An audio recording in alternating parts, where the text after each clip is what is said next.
Hello दोस्तों, स्वागत है आपका त्रिशक्ति एकेडमी में। जैसे कि आपको पता है कि अप्लाइड केमिस्ट्री फर्स्ट इंजीनियरिंग में एक प्रैक्टिकल सब्जेक्ट है।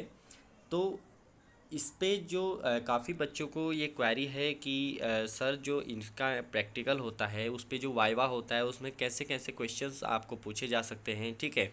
और क्या क्या जो मोस्ट इम्पोर्टेंट टॉपिक है एग्जाम पॉइंट ऑफ व्यू से, इन चीज़ों के में काफ़ी जो क्वेरी है वो माइंड में रहती हैं, ठीक है। तो आज की इस वीडियो पे हम डिस्कस करने वाले हैं जो इम्पोर्टेंट प्रैक्टिकल वाइवा में जो इम्पोर्टेंट क्वेश्चंस हैं, ठीक है, उस पे आज हम बेसिकली डिस्कस करने वाले हैं। और जो मोस्ट इम्पोर्टेंट टॉपिक है एग्जाम पॉइंट ऑफ व्यू से, उस पे आज हम बेसिकली डिस्कस करने वाले हैं इन अप्लाइड केमिस्ट्री, ठीक है। तो इस पे मैं आज आपको दोस्तों बताऊंगा कि कौन कौन से जो इम्पोर्टेंट टॉपिक और इम्पोर्टेंट जो क्वेश्चंस हैं जो वाइवा में पूछे जा सकते हैं, ठीक है, उन पे आज हम बेसिकली डिस्कस करेंगे। इन टॉपिकों को आपको अच्छे से प्रिपेयर करके वाइवा या फिर एग्ज़ाम पर जाना है, ठीक है। तो वाइवा पे बेसिकली वन वर्ड क्वेश्चंस पूछे जाते हैं, ठीक है, इतना आपको पता है। तो वन वर्ड क्वेश्चन आपको इन जो मैं टॉपिक आपको बताऊंगा उनसे रिलेटेड जो वन वर्ड आंसर हैं वो आपको याद करने हैं वाइवा के लिए। और उनका 3 मार्क्स या 8 मार्क्स पर जो बड़े क्वेश्चंस आते हैं सेक्शन बी और सेक्शन सी में, उनके लिए बेसिकली आपको क्या करना है, एक बड़े उनको डीपली उन टॉपिक्स पर पढ़ना है। लेकिन जो पूरी बुक है उससे रिलेटेड जो मोस्ट इम्पोर्टेंट टॉपिक हैं उनको मैं इस वीडियो में आपको बताऊंगा। टोटल 18 टॉपिक हम इस पे डिस्कस करेंगे, ठीक है। तो इन क्वेश्चंस, यही जो क्वेश्चंस मैंने रेडी किए हैं स्पेशली फॉर यू, वो क्या हैं वो आज हम जानते हैं। चलिए देखिए, स्टार्ट करते हैं हमारे पहले क्वेश्चन से। तो पहला आपको ये तैयार करके जाना है, व्हाट इज़ एलिमेंट, ठीक है, कंपाउंड एंड मिक्सचर। एलिमेंट तत्व क्या होते हैं, यौगिक क्या होते हैं, मिक्सचर जो मिश्रण होते हैं वो क्या होते हैं, ये मैंने आपको बता रखा है पिछले हमारी जो वीडियोज़ हैं, ठीक है। अप्लाइड केमिस्ट्री से रिलेटेड कुछ वीडियोज़ हमने अपलोड जो की हैं वो आप देख सकते हैं हमारे प्लेलिस्ट में जाके, अप्लाइड केमिस्ट्री फर्स्ट करके, ठीक है। तो वहाँ आपको सारी वो वीडियोज़ मिल जाएंगी, ठीक है। दूसरा, हिट एंड ट्रायल मेथड आपको देख के जाना है, ठीक है। हिट एंड ट्रायल मेथड में वाइवा पे जो क्वेश्चन पूछा जाता है वो ये पूछा जाता है कि हिट एंड ट्रायल मेथड क्या है और क्यों, बेसिकली इससे हम क्या करते हैं हिट एंड ट्रायल मेथड से, ठीक है। तो ये जो इक्वेशन होते हैं केमिकल इक्वेशन, उनके इक्विलिब्रियम के लिए हम इस मेथड का यूज करते हैं, ठीक है। कैसे करते हैं इस मेथड को यूज़, वो आप इस पर वीडियो बनी है जो उस पर जाके देख सकते हैं, ठीक है। बाकी दोस्तों, ये जो टॉपिक मैं आपको बता रहा हूँ इन टॉपिकों से रिलेटेड ये आपको बुक से अपना तैयार करके जाना है। फिर भी अगर आपको कोई ये टॉपिक समझ में नहीं आते हैं तो आप चैनल पे देखिए या फिर इस वीडियो पे ही हमें आप कमेंट कीजिए, मैं पर्टिकुलर उस टॉपिक पे वीडियो अपलोड कर दूंगा, ठीक है। नेक्स्ट जो आपको तीसरा जो हमारा क्वेश्चन है वो है व्हाट इज़ वैलेंसी, यानी संयोजकता, ठीक है। संयोजकता क्या होती है, ऐसा ही पूछा जाता है बेसिकली। जो एग्जामिनर होता है वो पूछता है कि संयोजकता या वैलेंसी क्या होती है, ठीक है। अ, आगे हम जानते हैं, यहाँ पर सॉरी स्पेस देना में थोड़ा स्पेस यहाँ पर होना चाहिए था, ठीक है। आयनिसेशन पोटेंशियल, यानी जो आयनिक ऊर्जा होती है वो क्या होती है, ठीक है। इलेक्ट्रॉन एफिनिटी, इसको आपको पढ़ के जाना है। और इफेक्टिव न्यूक्लियर चार्ज, ठीक है। चौथा जो मैं क्वेश्चन आपको बता रहा हूँ, तो ये तीन आपको याद करके जाना है। आयनिसेशन पोटेंशियल, ठीक है, इसको हिंदी में आयनिक ऊर्जा कहते हैं, ठीक है। और इलेक्ट्रॉन एफिनिटी, या आपको इसको इलेक्ट्रॉनिक बंधुता करके कहते हैं, ठीक है, हिंदी में अगर चाहें तो आप इलेक्ट्रॉनिक बंधुता, ठीक है। और इफ़ेक्टिव न्यूक्लियर चार्ज, ठीक है, इसको आप देख के जाएंगे, ठीक है। नेक्स्ट क्वेश्चन है पांचवा question, electrovalent bond, coordinate bond और कोवैलेंट बॉन्ड, इनको आप बेसिकली पढ़ के जाइएगा, ठीक है, इसको पूछ सकता है। बाकी एग्जामिनर सिक्स जो हमारा क्वेश्चन है उसमें पूछ सकता है type of hardness in water, ठीक, कितने टाइप की जो हार्डनेस हो सकती है वाटर में, ये पूछ सकता है, ठीक है। आपको पता है कि एक टेम्परेरी और परमानेंट दो दो टाइप की हार्डनेस होती है, ठीक है। फुल फॉर्म आपको याद करके जानी है ईडीटीए की और पीपीएम, ठीक है। ईडीटीए और पीपीएम, इनकी फुल फॉर्म आपको याद करके जानी है, ठीक है। ये मैंने आपको पहले बता भी रखा है, ठीक है।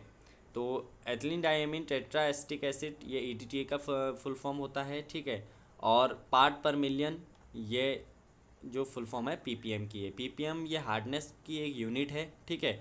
यूनिट ऑफ हार्डनेस ये भी आपको याद करके जाना है। यूनिट ऑफ हार्डनेस कितने होती हैं, 4 प्रकार से हम इसकी हार्डनेस को जो 4 जो हमारी इसकी यूनिट होती हैं, ठीक है, उसको आप अपनी बुक से देख के जाइएगा। वो भी आपको पूछा जा सकता है कि कितनी यूनिटें होती, मतलब कितनी यूनिटों से हम उसको चेक कर सकते हैं हार्डनेस को, ठीक है।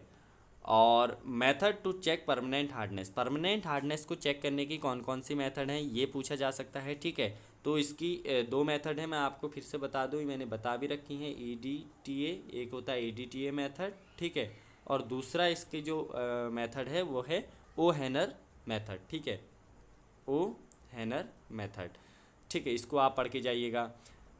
नेक्स्ट जो हमारा क्वेश्चन है 9th क्वेश्चन, वो है method to reduce permanent and temporary hardness. Permanent and temporary hardness को रिड्यूस करने के लिए कौन कौन सी मेथड यूज की जाती हैं, ठीक है, ये आपको याद करनी है। देखिए मैं आपको बता दूं, परमानेंट जो हार्डनेस होती है उसको रिड्यूस करने के लिए एक लाइम सोडा प्रोसेस होती है और कोल्ड लाइम सोडा प्रोसेस, दो इसकी हैं, लाइम सोडा प्रोसेस, ठीक है, LSP, या आप याद कर सकते हैं शॉर्ट फॉर्म में LSP, और CLSP, ठीक है, यानी कोल्ड लाइम सोडा प्रोसेस। एक होती है लाइम सोडा प्रोसेस, ठीक है, और दूसरा होता है कोल्ड लाइम सोडा प्रोसेस। ये आपको ये वन वर्ड पूछा जाएगा, पर डीपली इसको पूछा जा सकता है कहाँ, एग्जाम में, ठीक है। अगर इसको आप थोड़ा अंदर तक पढ़ेंगे कि प्रोसेस किस तरीके से काम करती है, तो उसको वो आपको वहाँ पूछा जा सकता है एग्जाम में। और एग्जामिनर आपको जो वाइवा में पूछेगा क्वेश्चन, वो सिर्फ इतना पूछेगा कि परमानेंट एंड टेम्परेरी हार्डनेस को रिड्यूस करने के लिए, यानी कम करने के लिए उसको किस क्या क्या हम वो कर सकते हैं, ठीक है। ये तो थी परमानेंट हार्डनेस। जो टेम्परेरी हार्डनेस होती है, टेम्परेरी जो हार्डनेस है उसको एक तो हम बॉइलिंग के द्वारा कर सकते हैं कम, ठीक है, बॉइलिंग के द्वारा, और दूसरा क्लार्क्स मेथड, ठीक है, एक क्लार्क्स मेथड है, उसके द्वारा हम इस जो हमारी टेम्परेरी हार्डनेस होती है उसको रिड्यूस कर सकते हैं, ठीक है। नेक्स्ट हमारा जो क्वेश्चन है, स्केल इस कंडक्टर एंड नॉन कंडक्टर। ये आपको पूछ सकता है कि कंडक्टर होता है या नॉन कंडक्टर होता है। स्केल होता है, हिंदी में मैं आपको बता दूं, पपड़ी कहते हैं इसको। देखिए जो हम बॉइलिंग या उस चीज़ में हमारे जो अंदर से बॉयलर या इनके अंदर जो एक पपड़ी जम जाती है, ठीक है, कैल्शियम और इन मैग्नीशियम इनकी वजह से, तो उसको क्या होती है, वो चालक होती है या कुचालक होती है। तो मैं आपको बता दूं, scale is a non conductor, ठीक है, ये इस कुचालक होता है, ठीक है, ऊष्मा का, हीट का कुचालक होता है, ठीक है। नेक्स्ट हमारा जो क्वेश्चन है वो है इक्विवेलेंट वेट ऑफ एसिड, ठीक है, तुल्यांक भार इसको हिंदी में कहते हैं। तो equivalent weight of acid equals to, इसका फॉर्मूला यहाँ पर पूछा जा सकता है आपको। इक्विवेलेंट वेट का जो फॉर्मूला होता है वो मैं आपको बता दूं, जो मॉलिक्यूलर वेट होता है, मॉलिक्यूलर वेट अपॉन, अगर एसिड के लिए पूछ रहा है, इक्विवेलेंट वेट ऑफ एसिड अगर यहाँ पर पूछ रहा है, तो यहाँ पर क्या आएगा, बेसिसिटी, ठीक है। इक्विवेलेंट वेट ऑफ एसिड अगर यहाँ पर पूछ रहा है तो मॉलिक्यूलर वेट अपॉन बेसिसिटी। अगर suppose equivalent weight of base पूछ रहा है, ठीक है, इक्विवेलेंट वेट ऑफ बेसिस, तो वो क्या आ जाएगा, मॉलिक्यूलर वेट अपॉन एसिडिटी, ठीक है, एसिडिटी। तो ये इसके फॉर्मूले हैं जो आपको याद करने हैं, ठीक है। इक्विवेलेंट वेट के तुल्यांक भार, जो तुल्यांकी भार जिसको हम कहते हैं हिंदी में, तो ये आप एक बार इसको चेक करके जाइएगा, ठीक है। नेक्स्ट क्वेश्चन है बेसिसिटी ऑफ HNO3, ठीक है, HNO3 की बेसिसिटी यानी क्षारीयता, क्षारीयता क्या होती है ये आपको पूछ सकता है। इसकी जो बेसिसिटी होती है HNO3 की, ये होती है क्या, 1, ठीक है। HNO3 की बेसिसिटी कितनी होती है, 1।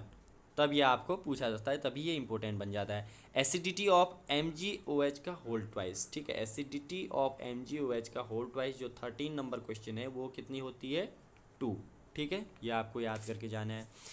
और बेसिकली क्वेश्चन में बताना आपको भूल गया, जो न्यूट्रल विलियन होता है सॉल्यूशन, न्यूट्रल सॉल्यूशन जो होता है, सॉरी,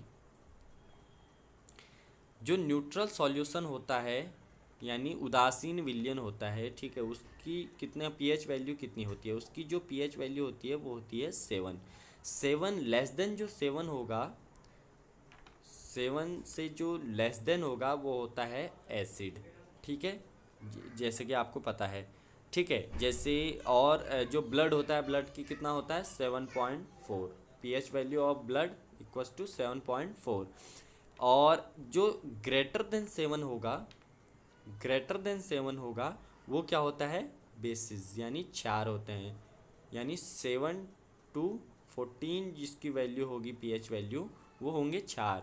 और 0 से 7 तक के जो पीएच वैल्यू वाले जो सॉल्यूशन होंगे उनका वो क्या होंगे एसिड। ये आपको याद होना चाहिए। आगे हमारा जो क्वेश्चन है नेक्स्ट है फेराडेज लॉ। फेराडे के 2 लॉ हैं, ये आपको पता होने चाहिए, ठीक है। फेराडेज लॉ, इसको आप पढ़ के जाइएगा, बहुत ही इंपॉर्टेंट है। आप जो मैं ये 4 क्वेश्चन आपको बता रहा हूँ ये काफ़ी इंपॉर्टेंट है, ज़्यादातर एग्जामिनर पूछते हैं इसको, ठीक है।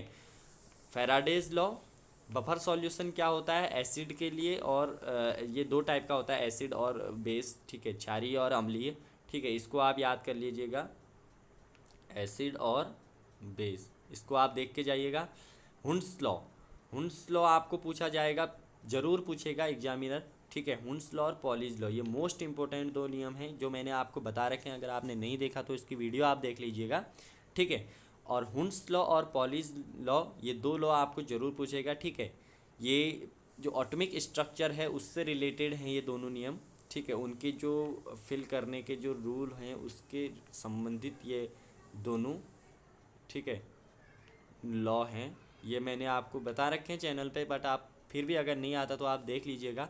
इन क्वेश्चनों में जो भी अगर आपको क्वेरी है, ठीक है, तो वो आप ज़रूर कमेंट करके पूछ सकते हैं हमें, ठीक है। उस पर मैं वीडियो जल्दी अपलोड कर दूंगा। नेक्स्ट हमारा क्वेश्चन है मोलरिटी और मोलैलिटी, ठीक है। मोलरता और मोललता, ये 2 बहुत ही इंपॉर्टेंट हैं जिनको एग्जामिनर 100% आपको पूछ सकता है, ठीक है। तो इसको आप ज़रूर देख के जाइएगा। तो ये जो बेसिक मैंने आपको बताए हैं दोस्तों, जो 18 जो मैंने टोटल जो क्वेश्चन बता रखे हैं ये काफ़ी इंपॉर्टेंट है एग्ज़ाम पॉइंट ऑफ व्यू से, और जो आपको पूछे जा सकते हैं एग्ज़ाम में और प्रैक्टिकल वाइवा में, ठीक है। तो प्रैक्टिकल वाइवा और एग्ज़ाम के लिए ये काफ़ी इंपॉर्टेंट क्वेश्चन हैं, इनको आप ज़रूर देख लीजिएगा। एग्ज़ाम में इन्हीं का जो लार्ज फॉर्म में पूछे जा सकते हैं बड़े नंबरों के लिए, यानी 3 और 8 नंबर के जो क्वेश्चन बनते हैं उन पे पूछे जा सकते हैं। और इनके जो 1 वर्ड आंसर हैं, ठीक है, 1 वर्ड में कोशिश की मैंने कि आपको बता दूं जितना हो सके, ठीक है। तो 1 वर्ड क्वेश्चन आपको एग्जामिनर जो वाइवा में ज़रूर पूछ सकता है, ठीक है। तो दोस्तों ये क्वेश्चन आप ज़रूर उसमें देख के जाइएगा, ठीक है। बाकी मिलते हैं नेक्स्ट वीडियो में, मैं आपको पेपर भी सॉल्व इसमें कराने की कोशिश करूँगा, ठीक है, जल्द ही। तो तब तक आप इन क्वेश्चनों को रेडी करिए, और जो क्वेश्चन नहीं आता है एग्ज़ाम में आप कमेंट करके बताइए, उस पर मैं पर्टिकुलर वीडियो ज़रूर अपलोड करूँगा, ठीक है। तो मिलते हैं नेक्स्ट वीडियो में। आप हमें टेलीग्राम पे भी मैसेज कर सकते हैं अगर आप चाहें, ठीक है। तो टेलीग्राम में त्रिशक्ति एकेडमी के नाम से SHAKTI त्रिशक्ति अकेडमी, ठीक है, इस नाम से पेज है, वहाँ पर जाके भी आप हमें फॉलो कर सकते हैं और मैसेज हमें उसमें भी कर सकते हैं। तो वहाँ पर जो क्वेरी है उसको भी मैं आपको दूर करूँगा, ठीक है। बाकी इंजीनियरिंग ड्राइंग, अप्लाइड के फिजिक्स, अप्लाइड मैथमेटिक्स, इनकी वीडियोस कंटिन्यू अपलोड हो रही हैं, ज़्यादातर वीडियो अपलोड हो चुकी हैं, ठीक है। तो इसको आप ज़रूर देख लीजिएगा। तो मिलते हैं दोस्तों नेक्स्ट वीडियो में। Thanks for watching.